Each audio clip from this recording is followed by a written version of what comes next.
Hey, what's going on, everybody? I'm Jason Johnson, and this is Thrivify Catalyst Connection.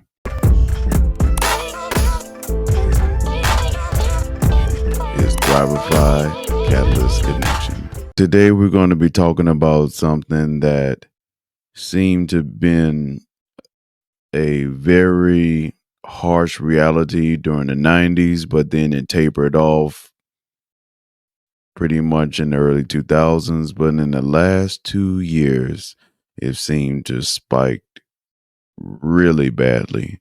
And we're talking about juvenile delinquency. And for the most part, it just seems like it's continuing to get worse and worse and worse.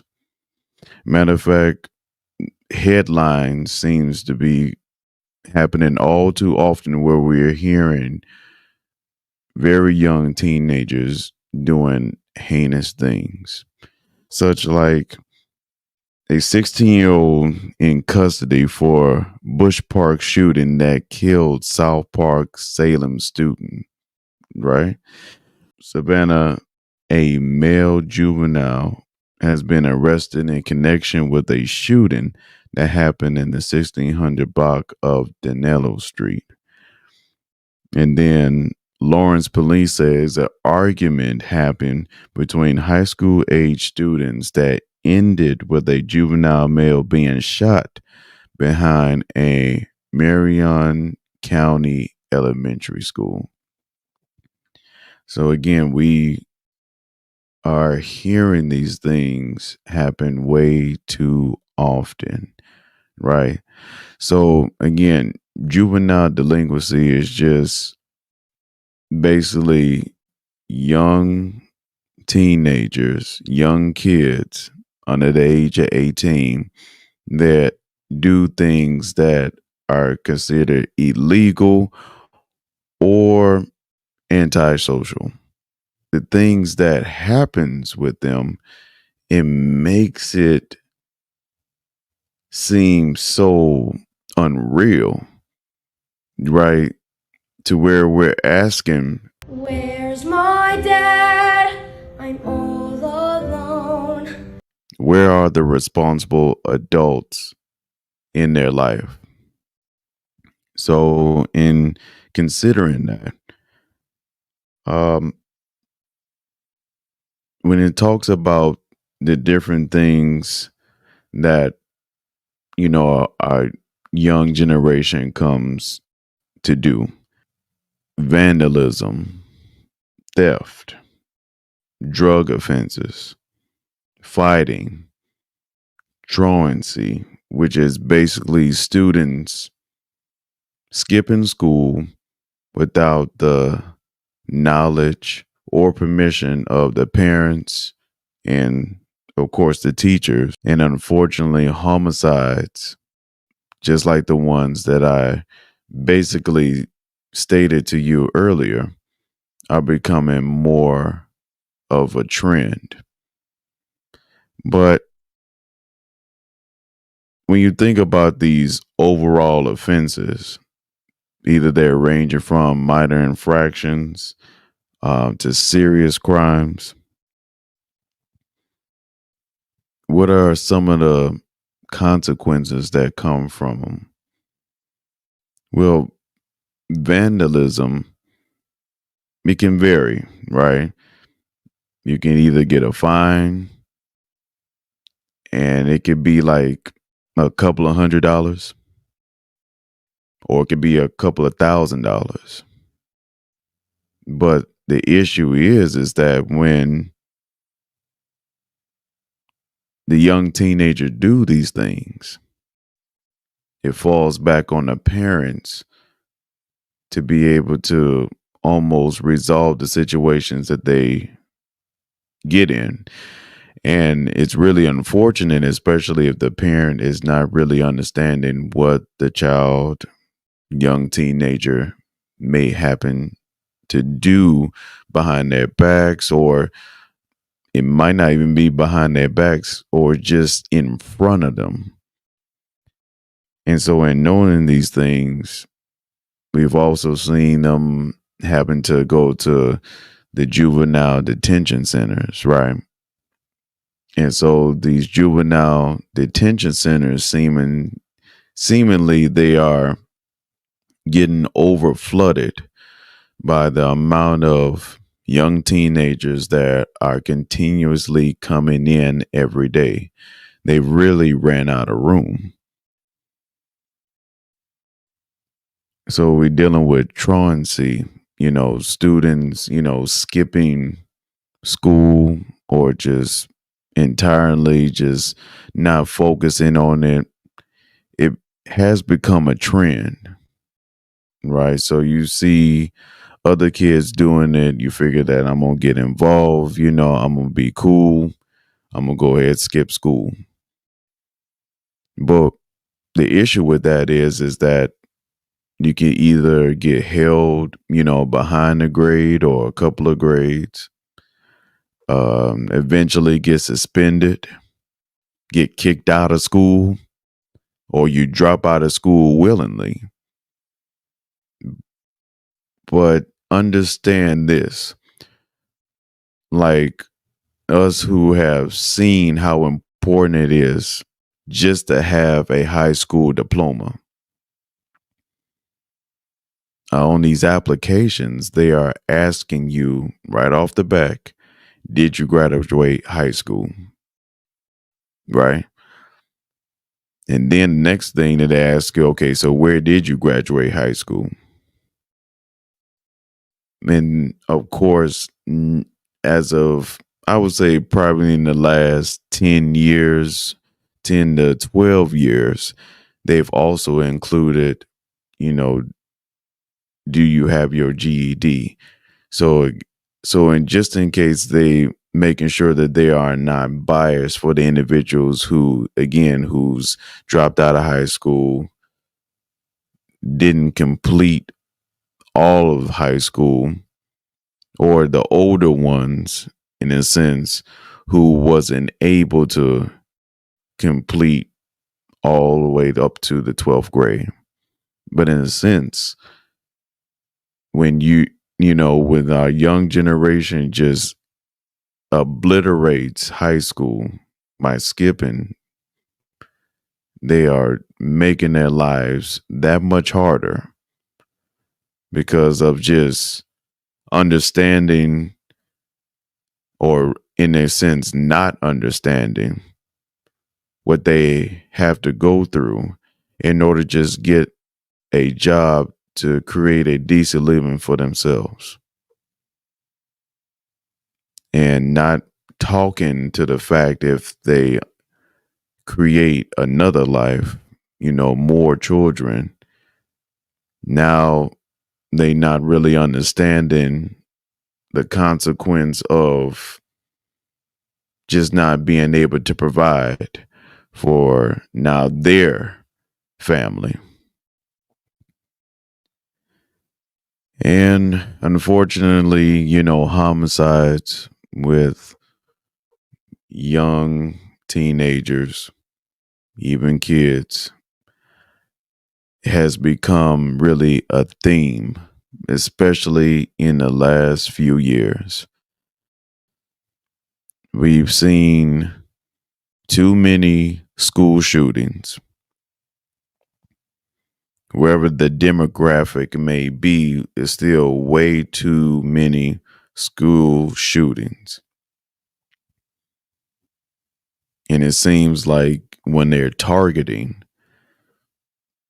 it's not really for the purpose of revenge necessarily, even though we do have, those ones who will do it for revenge. A lot of them has basically just stated, they hate life. They don't want others to enjoy life. That's why I did it. I want to eliminate everyone at my school, and they go to do it.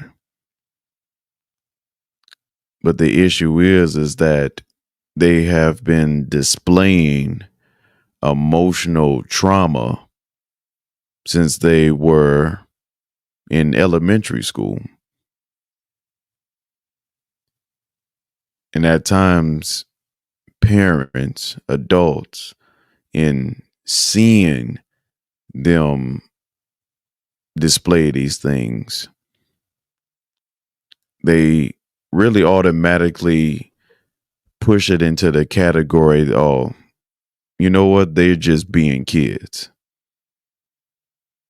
Or even when they're really young, when they're displaying certain personalities, instead of really trying to understand them, even from a very, very young age.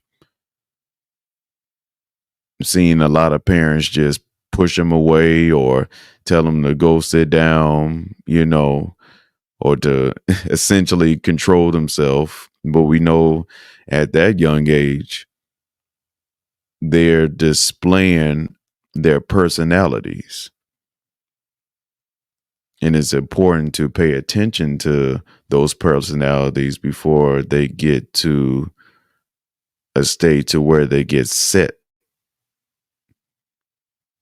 And so in knowing that,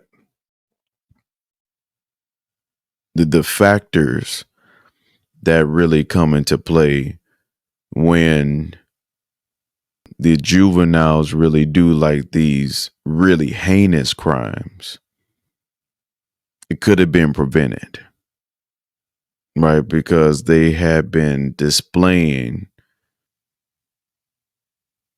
certain, actions, certain mindset before he even got to that point. And again, just going back to the school shootings,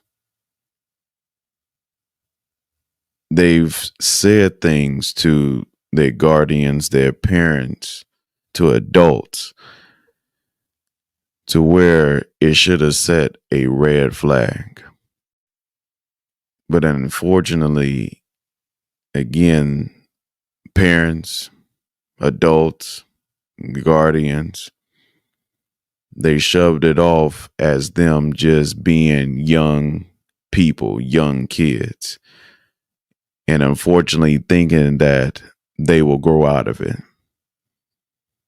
But it's proven more than not that they haven't grown. They're not going to grow out of it because, again, they are displaying their personalities. They are trying to almost say what they're feeling, what they're thinking without really saying it, but their actions are always going to show it.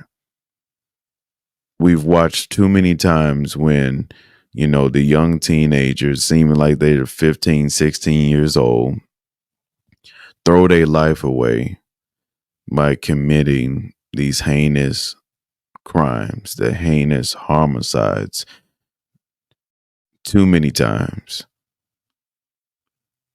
But we can prevent that if we pay attention. So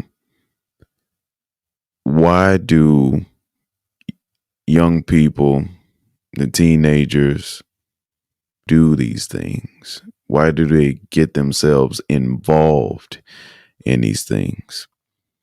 Well, the one thing that I've mentioned, time and time again, is that the parents are the foundation for the generations coming. Right. And so I know that parenting is really hard, especially in today's society, because it's met with other influences, right? It's, the media has given not only young people, but it has given really all of us ideas, status quo, a building block for failure. And if we really listen, to media, it's trying to set us up for failure, right? But for us as adults, we understand that there's boundaries when it comes to the media and social media alike. But for our young nation, for the teenagers, young kids, they are impressionable and they don't quite know the boundaries that there should be when it comes to media and social media alike. Because for us as adults, it's hard because we engaging, we're trying to motivate, but at times we get motivated by the wrong thing. So how much more so is our teenagers, smaller kids are being influenced. So we have to understand that as parents, we hold a great majority of responsibility for intervening or for pushing them down a path that eventually might break our hearts. Right. And so, in knowing this, we have to be proactive.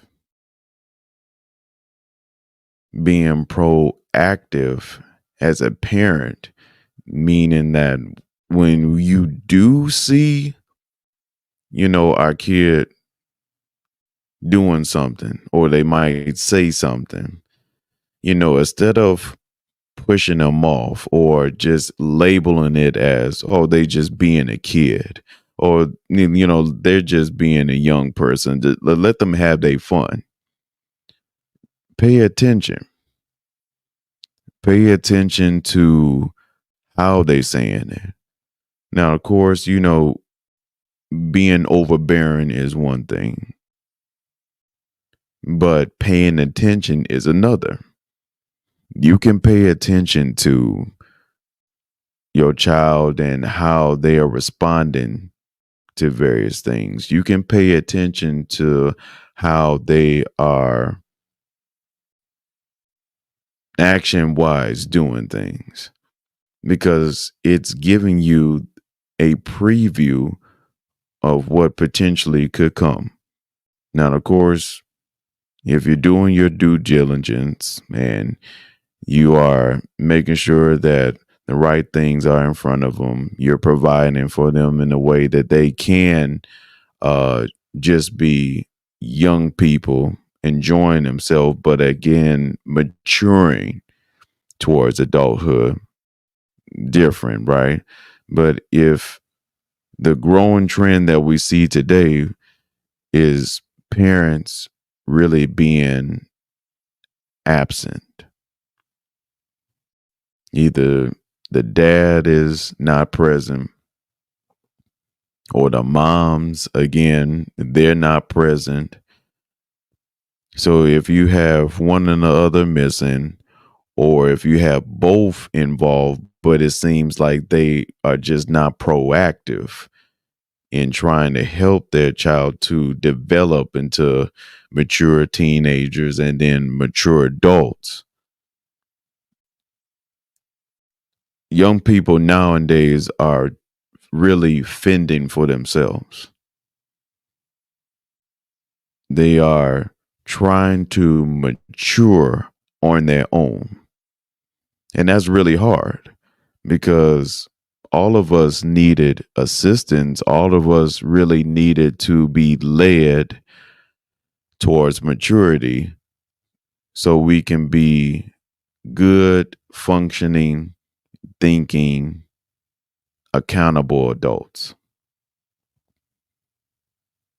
But again, if us as parents are, if we're just really leaving our younger ones, our teenagers, our kids, if we're just really leaving them to fend for themselves, to ultimately think of strategic ways to build themselves up, they really could pick a path that is detrimental to them. And again, and that's the cause for a lot of this juvenile delinquency. It's a cause of juvenile detention centers to be overflowed with 13, 14, 15, 16 year olds because the parents are missing. A lot of leaders, a lot of people in general, when it comes to, the senseless violence, right? The senseless violence that's going on in the community, a lot of times it's because the process for parents being involved in this person's life was absent. Usually when they're saying, or down the line when they do the interviews, the parents just not being there. So now they had to decide for themselves what's good. They had to decide for themselves whom they need to follow. And usually the streets is right there to almost accompanying them on the journey. So parents, it's very important for us to be proactive, to be involved, to understand our children from a very young age. Right? Discipline. Discipline is key because you're helping to construct their mind so they can become really successful, thinking, accountable adults. Now, when they're in school, we're really hoping that they're focusing, right? They're focusing on the present, which is, their studies, their school, activities, right? Being involved. But again, it kind of slumps back on parents having a really good hold of understanding of how to really lead them to being successful in school. But if the parents are not proactive, and then if parents are not really there for any type of support, then, the peers is actually going to be there. And now the peers are just showing what's absent in their homes, or which we're hoping it will be that way, that the peers are showing that there is a presence, a parental parents at home. But unfortunately, a lot of times when children are really going through something, our young people are going through something, they will draw towards the energy that is being brought to them at home. So if it's their peers they're looking at, is usually the ones who could be troublemakers. But again, the troublemakers, their peers, are just showing what is absent in their home. And unfortunately, when young folks get together without any direction, without any constructive ideas to help them choose the right path, they can coordinate and do something that is mind-boggling. Last month, there were about 5 or 6 young teenagers that basically broke in a dealership, and they broke in the dealership and stole multiple expensive cars, right?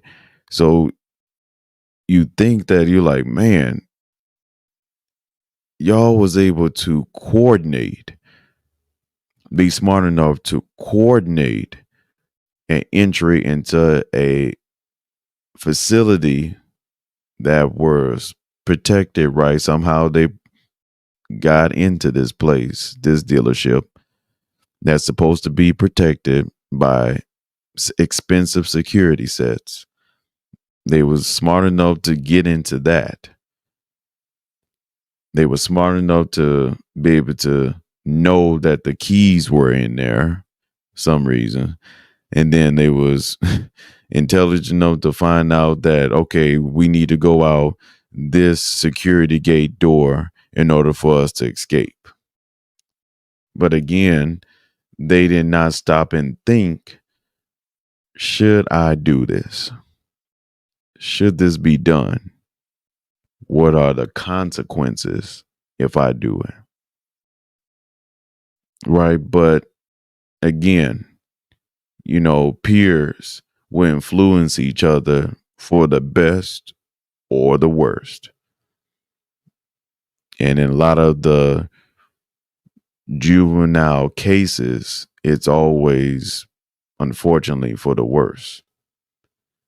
So that's why, even if the presence of parents are involved in a child's life, we need to understand and know whom our kids' friends are, whom they considering to be their friends. Because a lot of those friends could be just with them because they know that they're popular, but their intentions are not good. So know whom your child's friends are. If you can't have your child's friend over to your house because you don't feel comfortable with them being in your house, then your young son, your young daughter should not be with them. Their friends should be able to come over to your house, spend time with you. You get to know them. You get to know their, parents. That's a friend that they can have long lasting. That's a peer that they can really have that's long lasting. But if you know that you've had one experience with them, and that's basically at school, but you know that you would never, right? You would never invite your son, your daughter's friends over to your house, then your son or your daughter should not have them as friends. But of course, that's easier said than done because, this the generations that's still coming, and the future ones, that they're getting a very strong outlook of independence. That again, that media and social media is promoting, basically telling them that they have rights to be as independent as they want to be under the roof of their parents. But of course, as you see, that's misleading because it's showing them that, in a sense, that they can be disobedient, that they don't have to rely on their parents, but their parents must continue to provide for them. Please just really reach out to them. Help them to understand that when it comes to their friends, their peers, you don't have to keep them forever. Other things that really contribute to, like I said, juvenile delinquency, social status. Now, social status for each generation always change, right? If your social standards or your parents' social status is somewhat richer, or you've been financially well off, sometimes the impression for the kids is that everything is given to me. I don't really have to work for it. And when things are denied to them, then their strong reaction is that I'm going to take it. But again, that falls back on the parents to really give them a standard of responsibility, a standard of worth ethic, to really show them that what you have done in order to get where you are right now, it wasn't easy. To give them, the truth of what it takes for hard work. To show that things are not given to them, but they have to work for it. And then they won't choose other paths of, if it's not given to me, then I'm going to do this in order to take it. But of course, you have the other social statuses where, the parents basically had to, struggle tooth and nail. Or again, the absence of the father or the absence of the mother. And it was hard growing up because it just seems that anytime that both parents, either one, single family home, would make a decision, and it seems like it would just make things horrifically worse for their children. Now, the children would have to make decisions to have to make. You know, taking care of their siblings too much at a young age can be overbearing,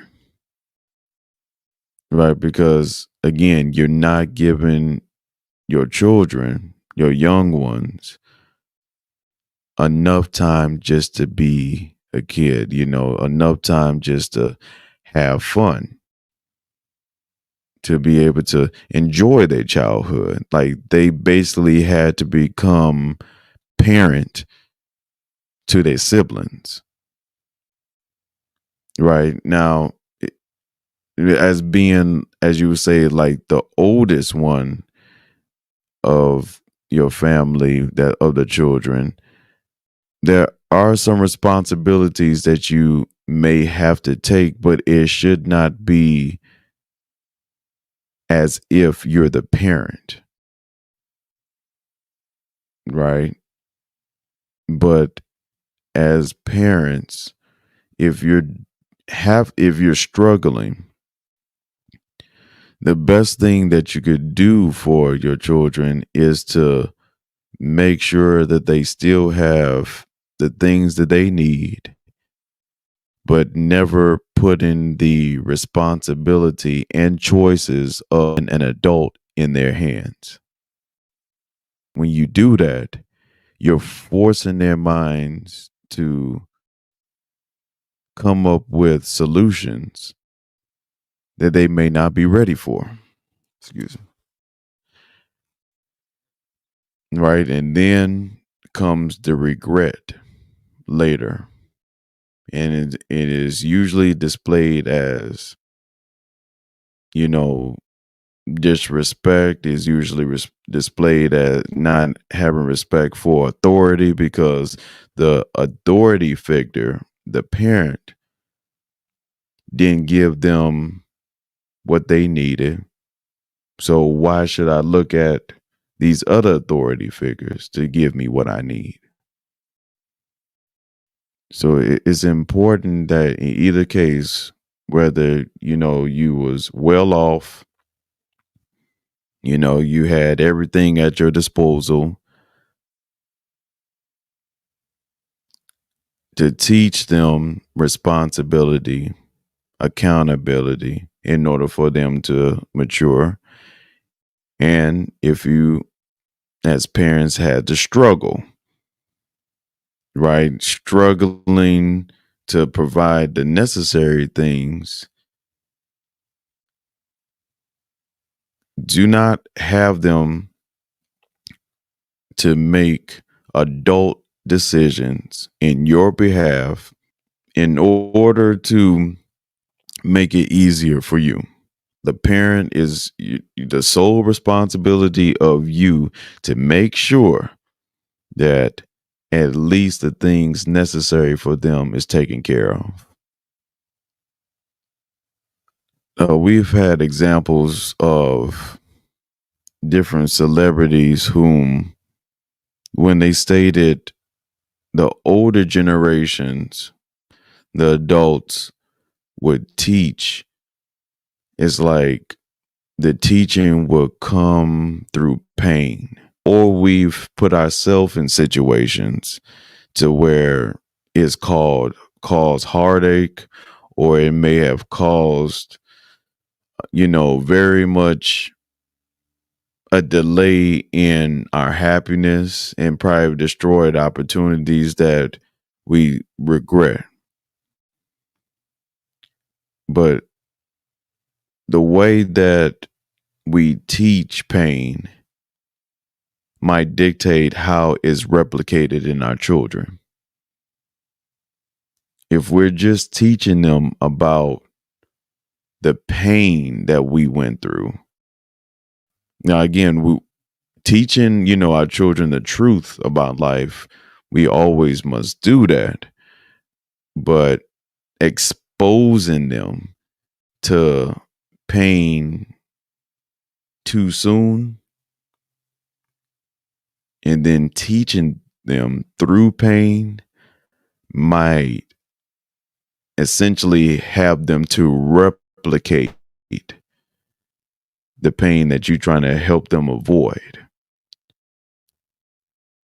So again, exposing them to pain too soon might have them to replicate the pain. There's nothing wrong with telling them the truth, but exposing them to pain too soon might have them to replicate the pain. Because the biggest influence that young teenagers need to see is the parents being accountable towards themselves and their actions. Is different from them just saying those things. Because back in the day, it was like the saying that "do as I say and not as I do" caused the biggest confusion, right? We understood what that meant, but it still was confusing. We realized it was just saying that I'm going to continue, what I'm doing.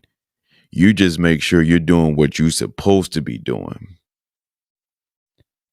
So now the parents are really seeing this even more so as the years go on.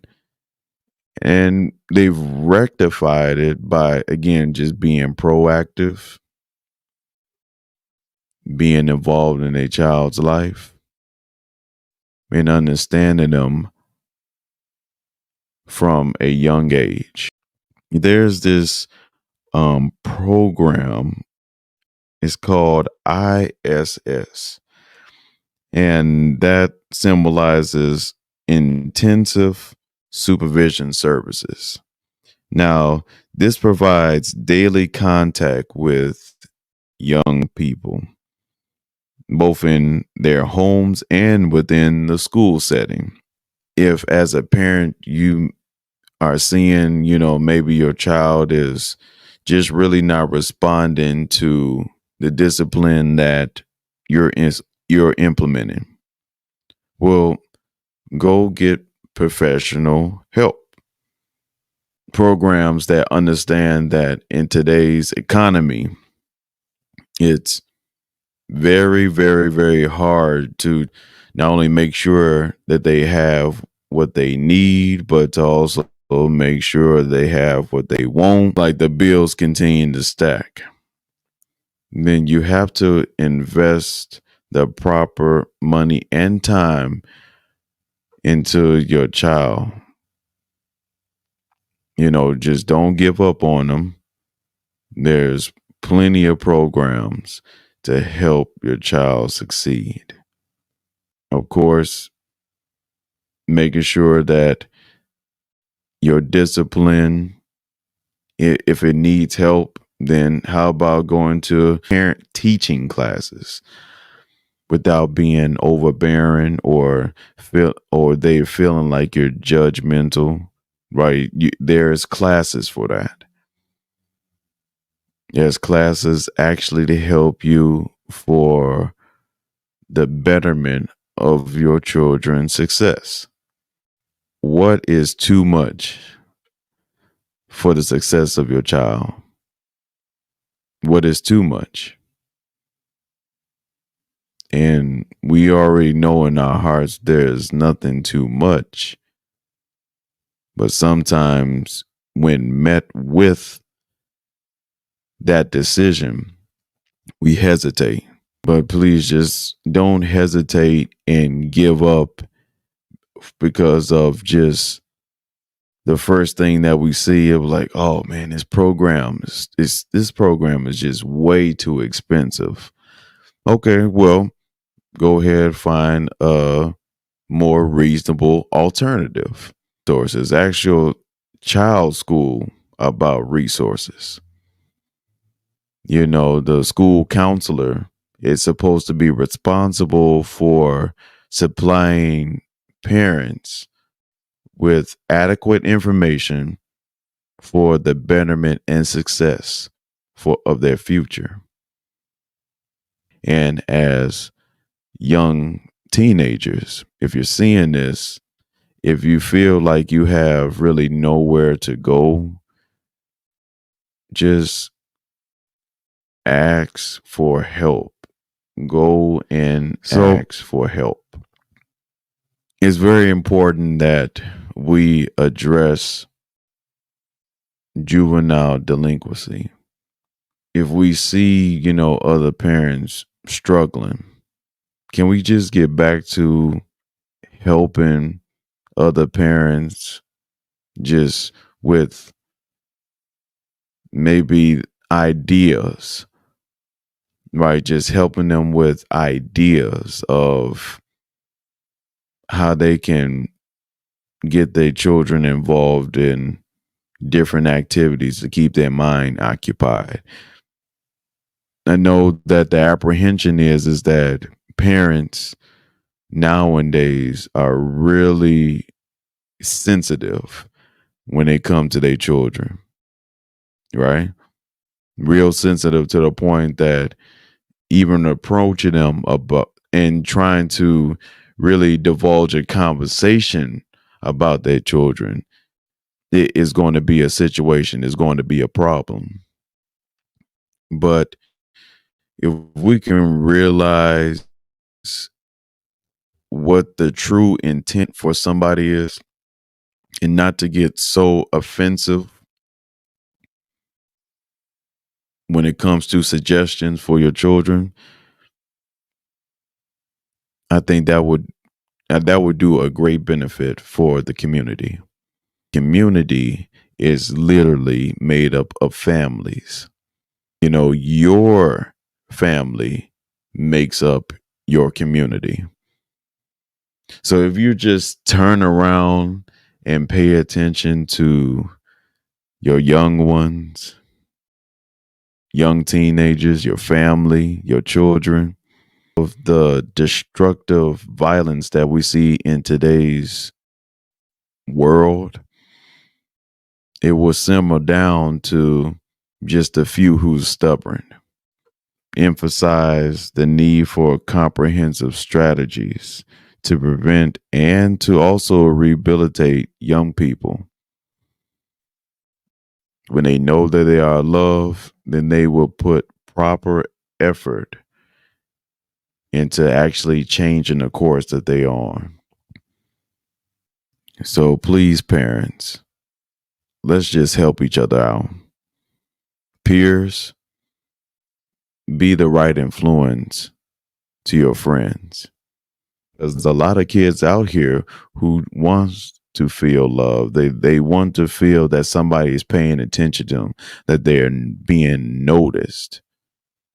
That's why they doing the things they've done. You can put a very tight hold on how juvenile delinquency is spreading. And hopefully, this video has given some encouragement. And as we know, the future is held bound by how our young generation is going to become.